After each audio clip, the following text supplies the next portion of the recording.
After you receive the package, you'll find these items inside. First, there's a power adapter. This power adapter outputs 24 volts to our ultrasonic cutter. It supports an input voltage range of 100 to 240 volts. As you can see, this is a standard DC connector. Next, there's a small package. Inside, you'll find a hex screwdriver, a small replacement set screw, and 5 very sharp blades.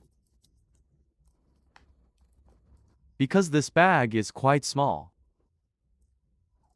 or even accidentally thrown away with the shipping packaging, please make sure you've collected this small accessory pack. Finally, here's our ultrasonic cutter. This is the driver control module for the ultrasonic cutter. This is the cutter body itself.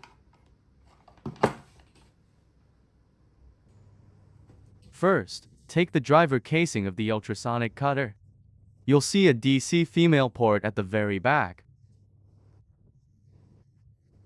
This is the power socket. Plug the adapter we prepared earlier into a power source. Then connect it here.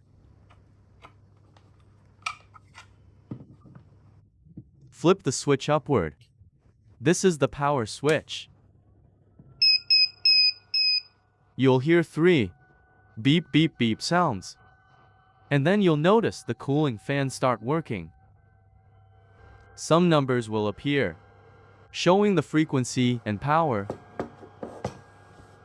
You'll also see a button on the handle. This button controls whether the ultrasonic cutter is vibrating or not. When we press the button, you'll hear a beep, and this indicator light will turn on.